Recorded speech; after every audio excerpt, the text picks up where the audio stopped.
In the heart of the galactic capital, the Grand Hall of the Council was a place where the fates of stars were decided. It was carved from black crystal older than the suns themselves, towering high enough that even the tallest species felt small. Beneath its roof, this was where ancient empires had risen and fallen, where wars had been declared and peace forged. Today, the council gathered for something far less dramatic, at least. That's what they thought. It was the day Earth arrived. To most of the galaxy, the humans were nothing special. They were a young race, barely a century into space travel, still clumsy in the politics of the stars. Many saw them as naive newcomers. The kind who still believed treaties meant something, and that diplomacy could always prevent war. The hall was alive with whispers and quiet laughter as the human delegation approached the gates. "Look at them," murmured a tall, insect-like ambassador, his antennae twitching with amusement. "They still wear cloth instead of proper bioarmor. They think this meeting is an honor." Another voice chuckled. "The council just wants to keep an eye on them." But the moment the human envoy stepped through the great archway, the air changed. The laughter stopped. Without warning. The lights in the hall flickered once, twice, and then dimmed to a deep red. Across the ceiling, hidden panels slid open, revealing rows of ancient machines. They hummed to life, projecting faint symbols in the air. None of the symbols were in the common trade language. In fact, no one recognized them at all. No one, except the humans. The human leader, Ambassador Elias Kane, froze mid-step. His eyes locked on the symbols and his face grew pale. He raised his hand toward the glowing shapes. Around them, alien guards tightened their grips on energy weapons. "What is this?" the Speaker of the Council demanded. His voice, usually calm, carried a sharp edge. "Security systems have been dormant for millennia." "Why are they?" A deep, mechanical voice interrupted him, echoing from every wall and floor, layered in tones that made the air vibrate in their lungs. "Identity confirmed. Access granted. Welcome." First, the hall erupted in chaos. Some ambassadors shouted for evacuation. Others demanded answers from the security officers, who only stared at their consoles in disbelief. The machines in the ceiling lowered thin, spider-like arms, scanning the humans with beams of blue light. Ambassador Kane didn't move. His voice was low, steady. "I know this language," he said. "It's old. Very old. It's impossible," snapped the speaker. "No living race has ever heard it. It predates the oldest archives." Kane turned to him. "Not impossible. It's forgotten." The ancient machines continued speaking in the strange language, their words flowing like water. Over stone, the humans listened with grim attention, while the rest of the council could only watch. Finally, one of the alien translators broke the silence. The system is calling them founders." A hush fell over the chamber. That word had weight. In galactic history, there were legends of the first race, the mysterious architects who built the earliest stargates, who shaped the first habitable worlds, who vanished before the modern species evolved. To call someone founder was no small thing. "You are mistaken," the speaker said quickly. "Humans are new." They arrived, only the machines pulsed with light, cutting him off. "Founders, reclamation protocol initiated." Panels slid open on the far walls, revealing hidden corridors none had ever seen before. A faint light beckoned from within. The human delegation exchanged glances. Kane stepped forward, his voice quiet but firm. "I think they want us to follow." Several alien guards moved to block him. "You can't just butt the machines." In the ceiling shifted instantly. Long metallic arms dropped down, aiming energy emitters directly at the guards. The message was clear. The humans would pass, or the guards would die. The speaker's mandibles clicked nervously. "Let them go," he ordered. And so, under the watch of dozens of alien eyes, the humans walked through the newly revealed corridor. The walls were covered in carvings and murals depicting strange worlds, massive starships, and humans. But these humans were not like the ones of today. They were taller, broader, clad in armor that seemed forged from living light. Their faces were stern, their eyes like fire. Ambassador Kane paused before one muralless scene of a human fleet descending. Upon a burning world, alien figures knelt before them in surrender. "This isn't possible," whispered one of the council aides, who had dared to follow. "These images are millions of years old. Humans didn't exist then." Kane's reply was soft, almost a whisper. "We existed. You just don't remember us." At the end of the corridor, a massive door loomed. It bore the same ancient symbols from the council hall. The machines overhead spoke again in their deep, resonant voice. "Key-bearers have returned. The first path opens." The door split apart with a hiss, revealing a chamber filled with light. In the center stood a pedestal, upon which rested a small black cube. Kane stepped forward, drawn to it as if by instinct. When his hand touched the cube, the entire room pulsed once like the heartbeat of a giant. In an instant, holograms burst into the air maps of star systems. Constellations and strange spiral patterns none of the aliens recognized. The speaker pushed forward, his voice trembling. "What are we looking at?" Kane turned toward him, the cube still in his hand. "This is a map. But not of the galaxy, you know. This is the galaxy as it was. Before your histories began. Why would you have this?" the speaker demanded. Kane's expression was unreadable. "'Cause we made it."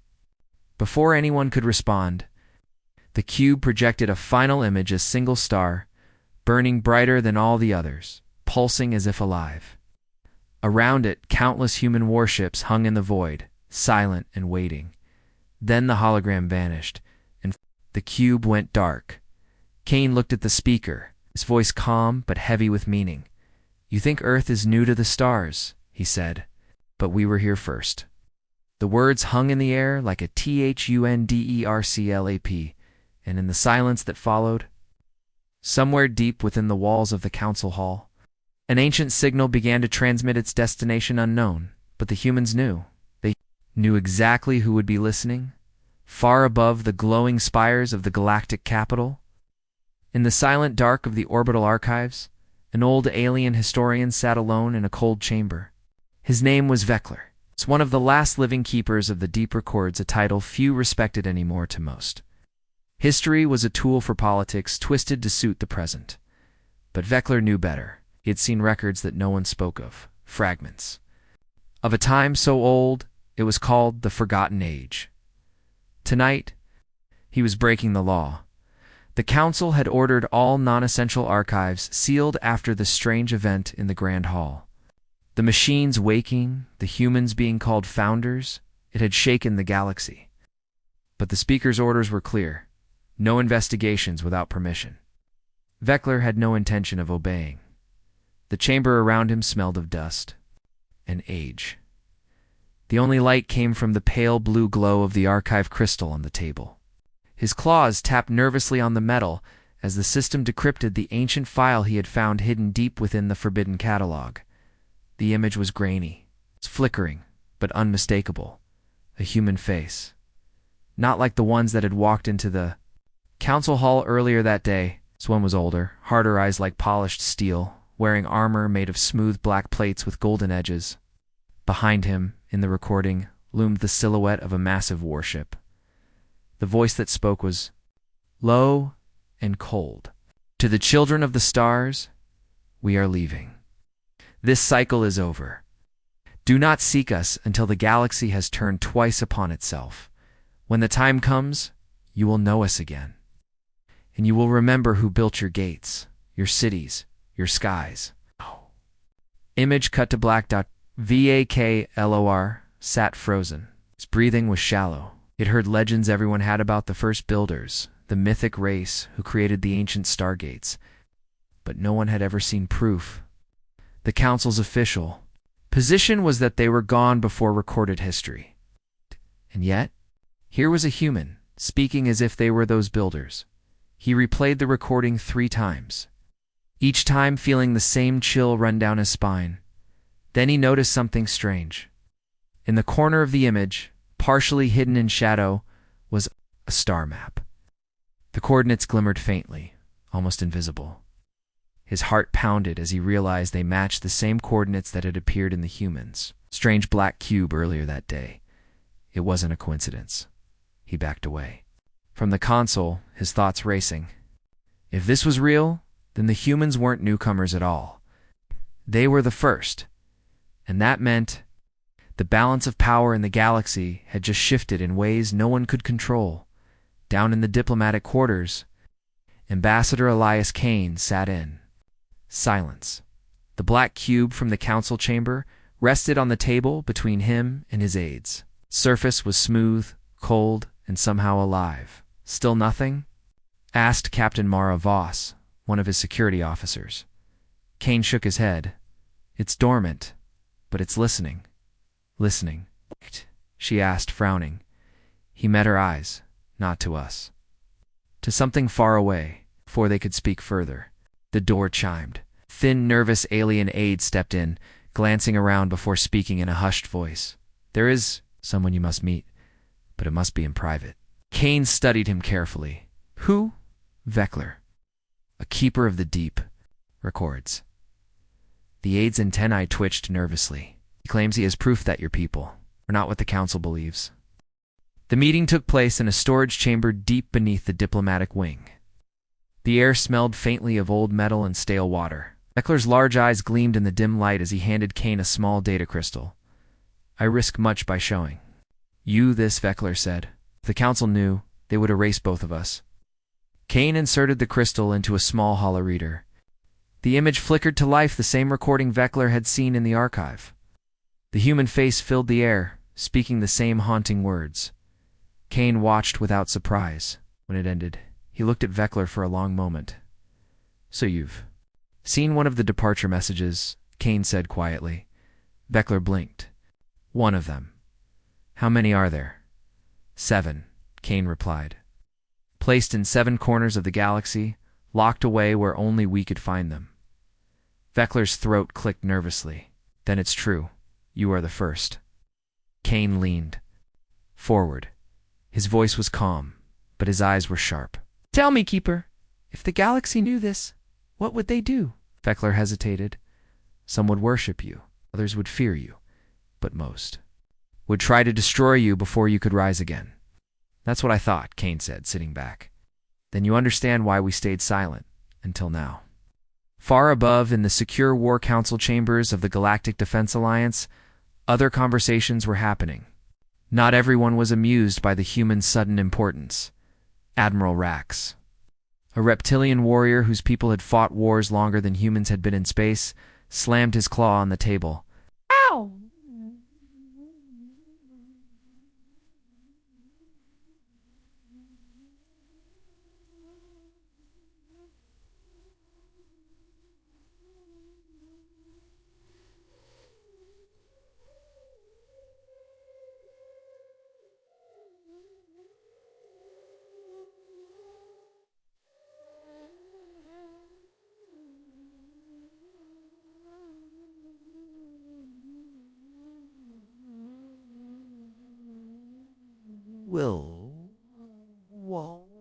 When to sign rail with our whale car before they discover more of these artifacts. The speaker shook his head. Without proof of danger, the council will not approve hostile action. The humans are under diplomatic protection, and we make proof, Rax growled. Accidents happen, ships vanish. We have options. His eyes glinted with cold calculation.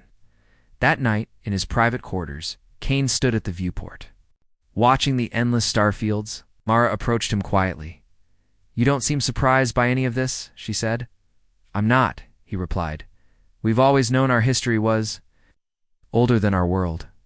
She frowned. Older than Earth. Kane glanced at her. Earth was never our first home, Mara. It was our hiding place. Her breath caught. Then, where is our real home? Kane turned back to the stars, out there waiting for us to return, but far beyond even his sight, in a region of space marked as dead and forbidden on every galactic chart. Something stirred. A dormant array of satellites, black and jagged, older than the planets they orbited, suddenly came to life. They began transmitting a signal on frequencies long abandoned by modern technology. The signal was clear, simple, and chilling. The key-bearers have returned. Prepare the path. And somewhere in that dark expanse, vast shapes began to move. Shapes that had been waiting for millions of years. The world of Corin 7 hung silent in the blackness. A dead planet circling a cold, dying sun. No life, no atmosphere, only endless plains of gray dust and jagged black rock. For thousands of years, it had been ignored by explorers. The few probes sent here had returned with nothing but images of lifeless stone until now. The research ship distant horizon floated in orbit, its silver hull reflecting faint light from the dying star. Onboard alien scientists moved with quiet urgency. They were not here by chance. The coordinates had come from a human source coordinates taken from the black cube in the council. Chamber Dr. Veckler stood at the central console, staring at the live feed from the surface. At first glance, it looked like nothing but more rocks. But as the drone's camera zoomed in, shapes began to emerge, lines too straight to be natural. Edges too precise to be formed by wind or impact. "It's a structure," whispered one of the scientists. "Buried under the dust." The drone descended lower, skimming the surface until its lights revealed massive walls of dark stone. The walls were covered in marking symbols, sharp and geometric, weathered by time yet still eerily familiar. Veckler's breath caught. He had seen these shapes before, in the Forbidden Archives. "Magnify that," he ordered. The image grew sharper, and there it was. A human face, carved into the wall itself, towering higher than the drone could scan. The features were unmistakable: eyes, nose, mouth, all proportioned exactly like those of the human species. The room fell silent. One of the scientists spoke, voice trembling. "How is this possible? This ruin is millions of years old. Humans weren't even supposed to exist back then." No one answered. Hours later, the distant horizon shuttle touched down on the surface. The team moved cautiously, their suits kicking up clouds of fine dust as they approached the great stone wall. Up close, the scale was overwhelming. Human face carved here was the size of a city block. Captain Mara Voss, representing the human delegation, ran her gloved hand over the ancient stone. Her helmet crackled with Kane's voice from orbit. "Do you see it?" Kane asked. "I see it," she replied. "It's us. Not similar, not inspired by us. It is us." Veckler moved beside her, his eyes scanning the glyphs carved below. The face. "These symbols, I can read some of them. They speak of the first builders, the ones who brought light to the dark worlds." Mara frowned. "And this place," Veckler hesitated. It's a marker. A gate. A gate to what?" she asked. Before he could answer, the ground beneath them trembled. Dust rained from the carvings above. The scientists stumbled back, alarm flashing in their helmets. One of the drones, scanning deeper into the ruins, had triggered something. With a deafening crack, a section of the wall split open, revealing a passageway leading into the blackness below. Cold air, impossibly preserved, rushed out like a dying breath. Mara looked at Veckler. "You said this was a gate. Where does it lead?" Veckler's voice was almost a whisper. "To the heart of the First Empire." The passage descended for what felt like kilometers, the walls smooth and seamless, as if carved by machines far. Beyond modern engineering, strange lights flickered along the sides, not electric, not chemical, but something older, humming faintly like distant thunder. Finally, they entered a vast chamber, and at its center was a pedestal upon which sat a massive circular device like a ring made of black metal, twice as tall as a human. It was covered in the same symbols as the wall outside. "It's a portal," Veckler said in awe, "but it's inactive." Mara stepped closer. The moment her gloved hand brushed the metal, the entire chamber lit up. The symbols blazed like fire, and the ring began to hum. The scientists backed away in fear as the interior of the ring shimmered in, then filled with a swirling field of light. "This is impossible," Veckler breathed. "We've never seen technology like this, not in a million years." Kane's voice crackled through Combs. "Describe it." Mara stared into the swirling light. It's a star map, not a hologram, not a projection. It's showing somewhere else. It's like looking through a window into another part of the galaxy. On the other side of the window was a planet, lush and green, its skies filled with towering spires of white stone. In orbit above it hung massive ships, sleek, angular, and glowing with a faint golden light. And walking along one of the city's grand bridges were humans, not in suits, not explorers. They moved with the ease of people who belonged there. Mara's voice was tight. Kane, I think we're looking at one of their worlds. One of whose worlds? Vekler asked. Mara turned to him. The First Empire, or Empire. Before they could study further, a deep, resonant tone echoed through the chamber. The ring pulsed once, and then a voice spoke not in the alien trade language, but in ancient human tongue. Keybearer detected. Pathway available. Do you wish to return? Mara froze. Return? The scientists began shouting warnings. Energy readings were spiking. The ring was stabilizing. Vekler turned to Mara. If this connects to another world, stepping through might be irreversible. She looked back at the swirling portal, heart pounding. On the other side, one of the humans on the bridge stopped walking. Slowly, they turned their head and looked directly through the gateway and smiled. The connection cut. Instantly, the ring went dark. The chamber was silent again. Mara's voice shook as she spoke into Cums. Kane, they saw us, and they knew who we were.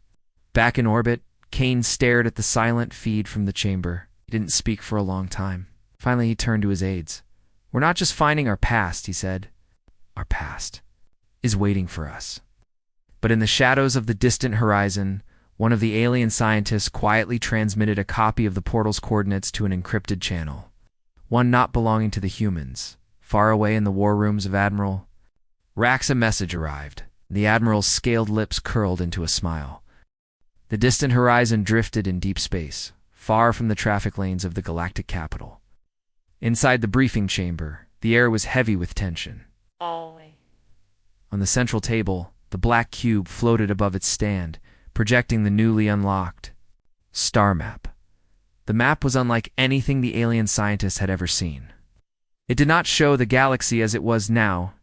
It showed it as it had been long before recorded history. Whole regions glowed bright on the map, yet those same regions were empty or dead today. Half of these stars don't even exist anymore, muttered Dr. Vekler, his eyes darting across the projection. It's gone supernova, collapsed into black holes, or simply vanished. Gaze! Ambassador Kane stood with arms folded, his gaze locked on one particular cluster of glowing points. They exist, he said quietly. You're just looking in the wrong timeline. Mara frowned. Timeline. Kane didn't answer her directly. Instead, he pointed to the brightest point on the map. This is where we start. Corin 7 was only a marker, a warning.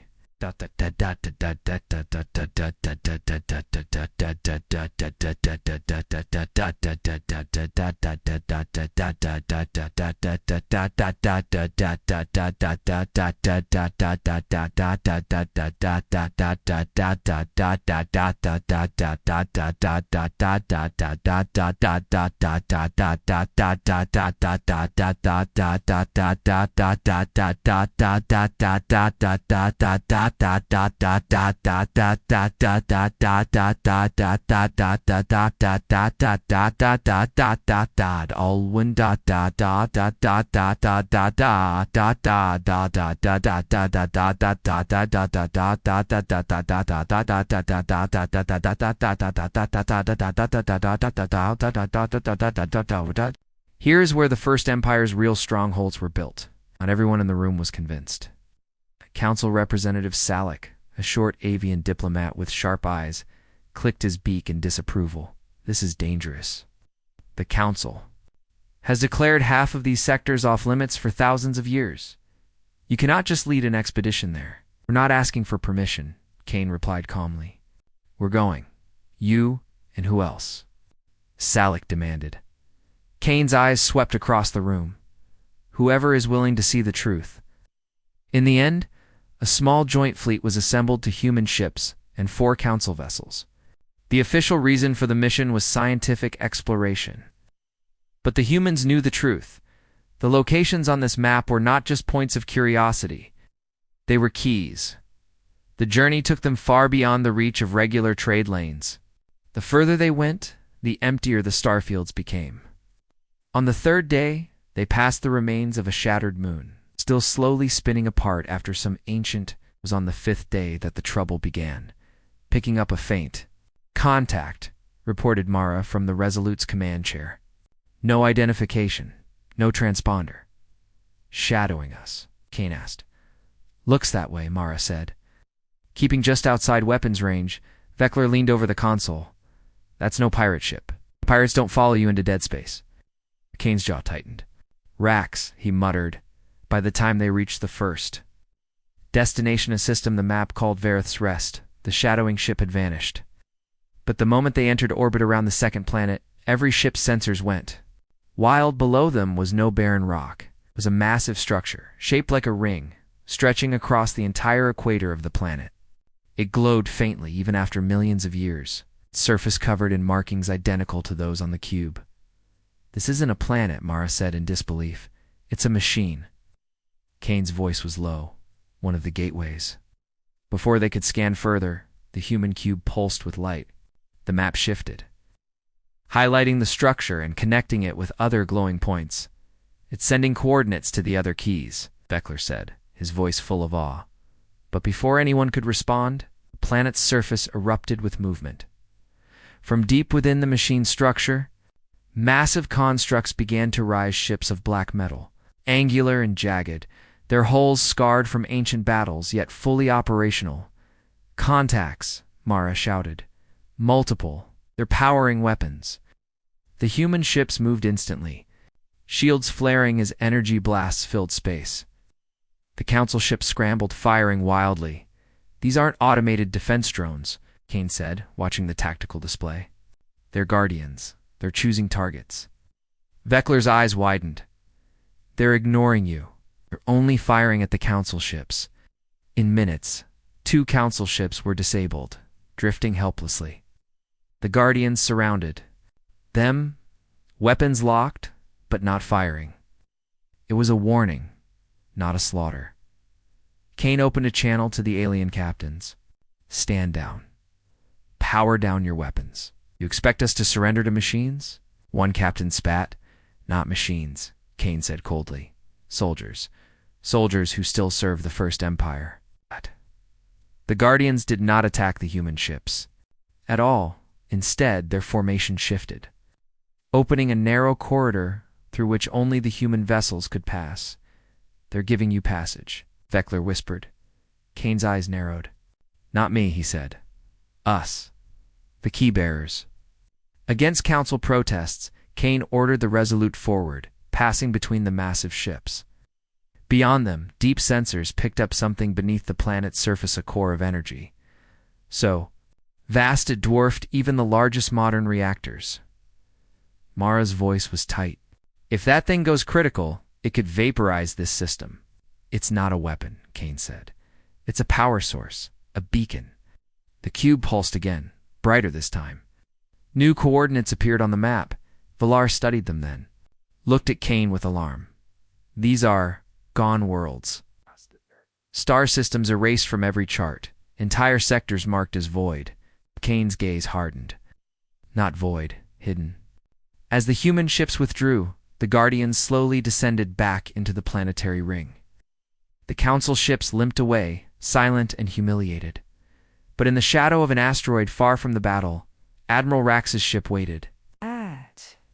His crew had intercepted the cube's new coordinates. Follow them, Rax ordered. Let the humans open every door for us. Then we'll take what's inside. Back aboard the Resolute, Kane stood in the map room with Mara and Vekler. The glowing points on the cube's projection had shifted again, forming a spiral pattern leading toward the galactic core.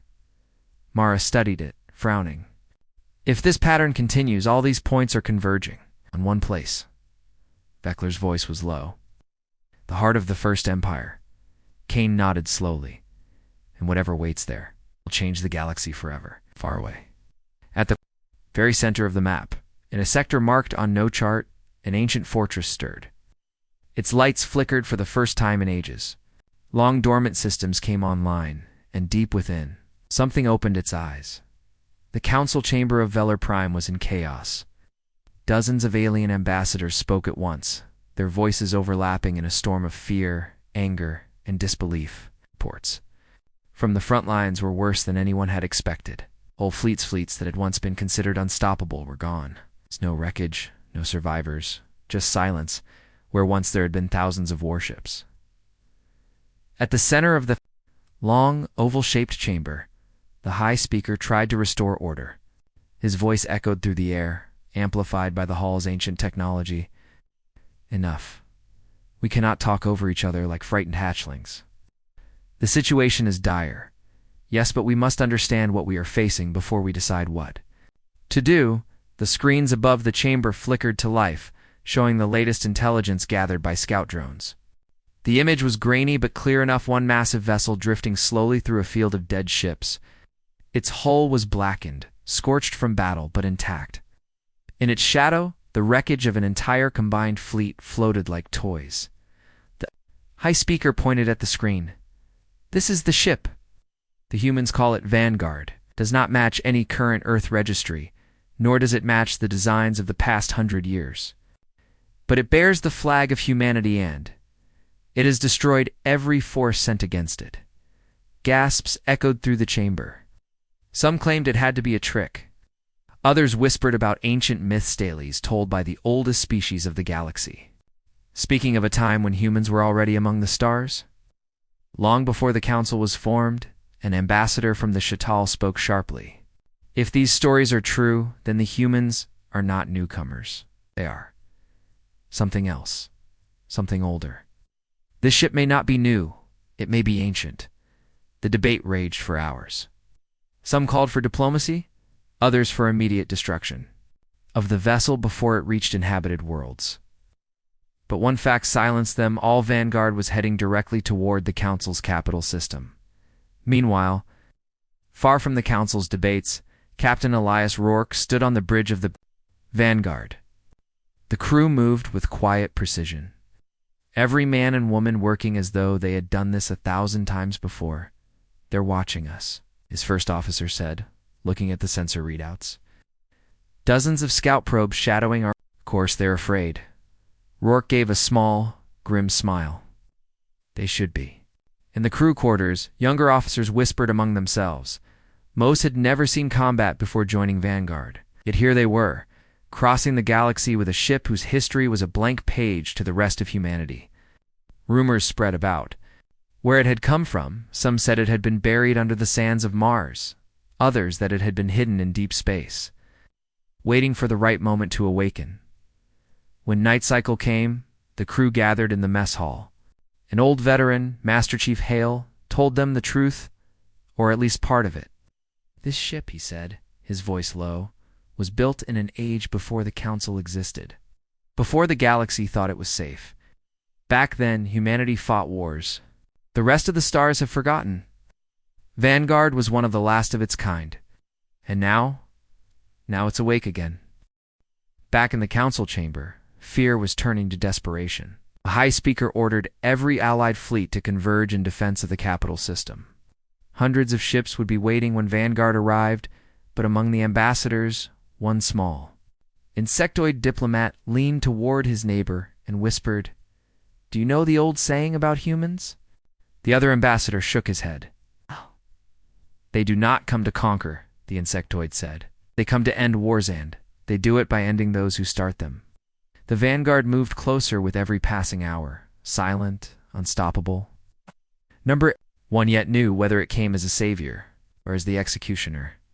The crew of the Vigilant Dawn had been many things over the years, explorers. Warriors, guardians, but now they were something else entirely. They were a message. After the battle, at the Trathan border, every major galactic power had begun to pay attention. Entire fleets were rerouting. Political alliances were shifting, and whispers of the humans were spreading like wildfire through space. Some whispered in fear, others in envy. But one thing was certain, no one ignored Earth anymore, Captain. Elias Vorn stood at the main viewport staring at the swirling blues and golds of the nebula ahead. The Vigilant Dawn was running silent, no active beacons, no transmissions. They weren't hiding from the enemy, they were hunting.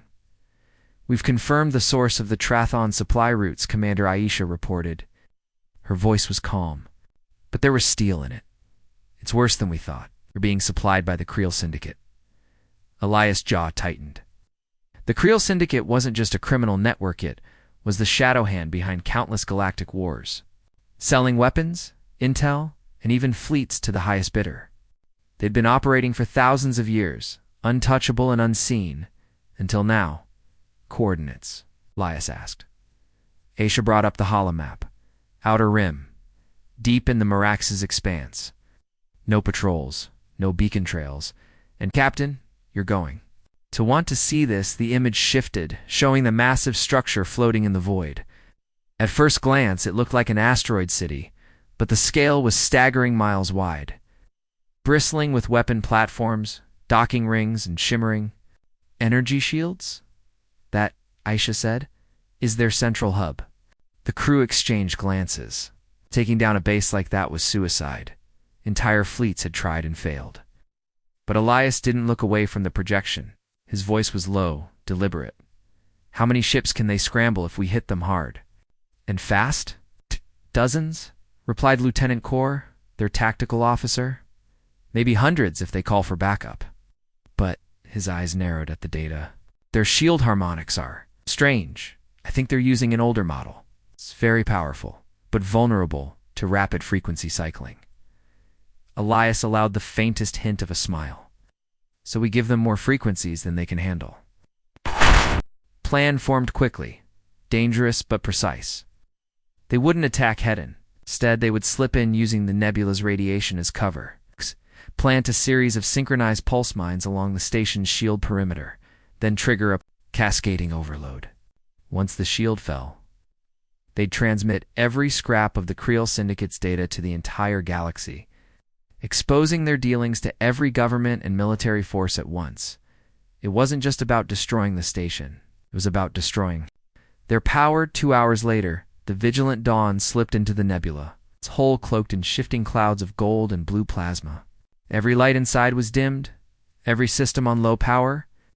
The ship moved like a shadow through the mist. When they reached the outer edge of the Creel Hub's patrol zone, the crew worked in silence.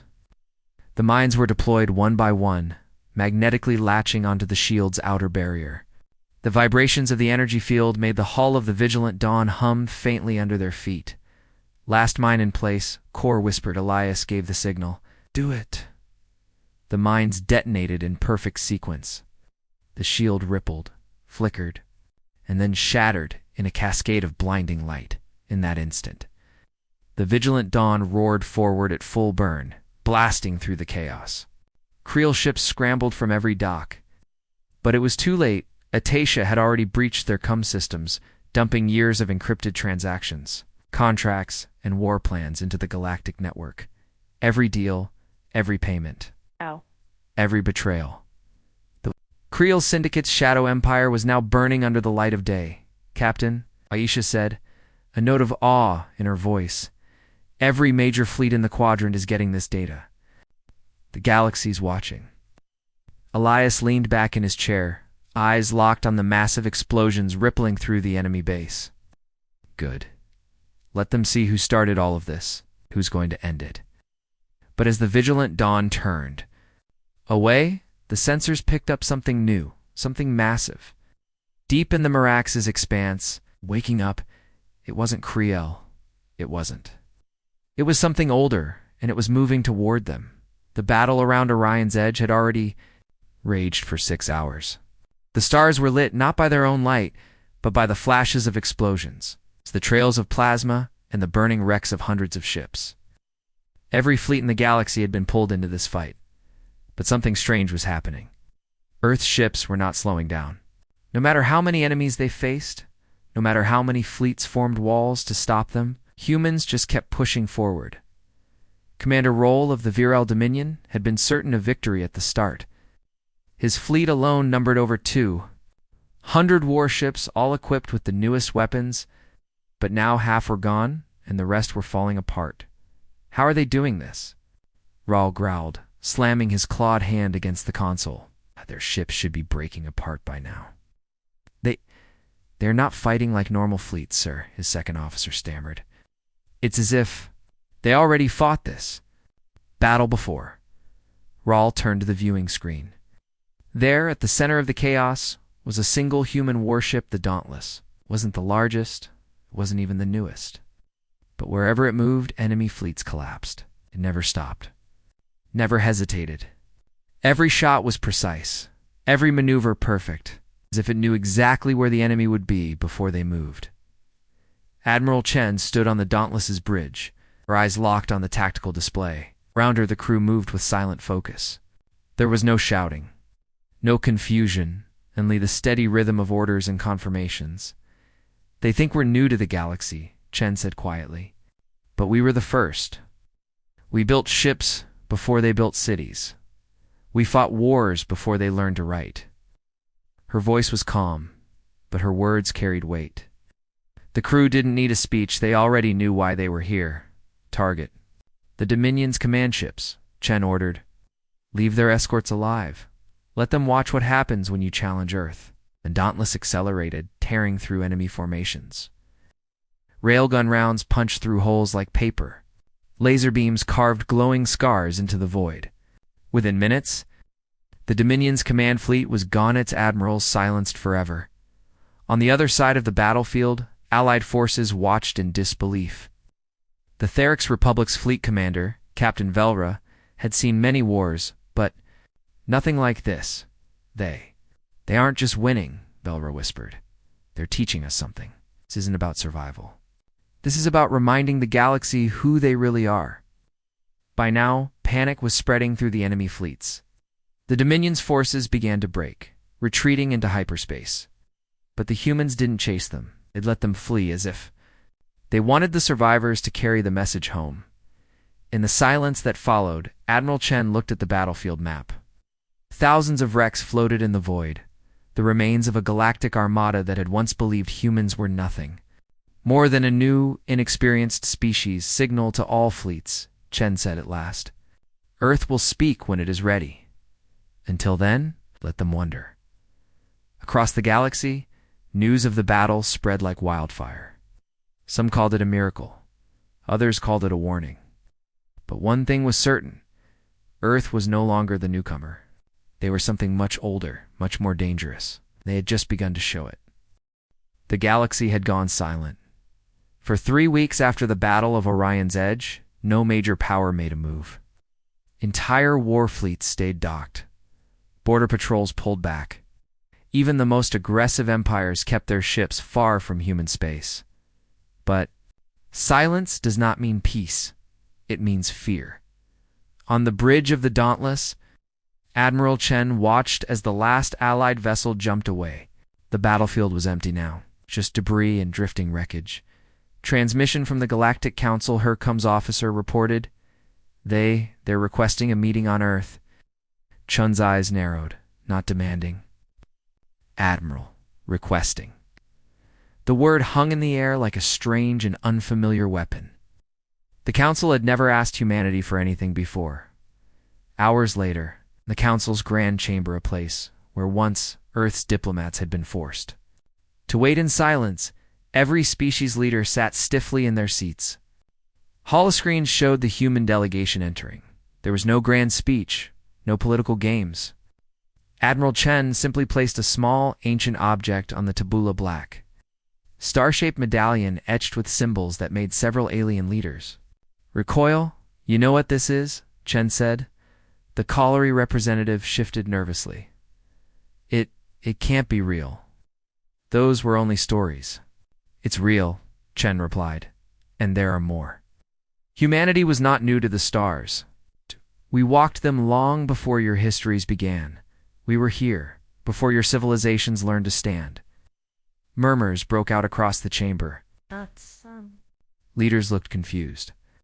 Others looked terrified. Chen continued, her voice steady. We left this galaxy once. We gave you time to grow. We stayed silent while you fought your little wars. But when you threatened our home, we returned. The virile Dominion's ambassador slammed his clawed hand on the table. If this is true, Chen's gaze cut him off like a blade. It is true. Look to the edge of your borders. At that exact moment, council chambers shook as orbital cameras captured an image now searing itself into history, hundreds of massive human ships emerging from hyperspace. But they weren't built like modern vessels. Their hulls bore ancient scars, their designs from an age no one remembered. These were warships from humanity's first empire. They were waking up. Gasps filled the chamber. This galaxy is under our watch again, Chen said, turning to leave. We will not rule it. We will not conquer it. But if anyone thinks to threaten Earth, remember Orion's edge. Outside, in the void, the ancient fleet spread across the stars, silent and unstoppable. Some ships had been buried in asteroid fields, others hidden in deep voids where no light reached. All of them had one thing in common. They were older than any alien nation. And every one of them was armed for war. That night, across countless worlds, people looked up at the stars and wondered how many more human fleets were still out there. Waiting in the dark? No one had an answer, and perhaps that was the point.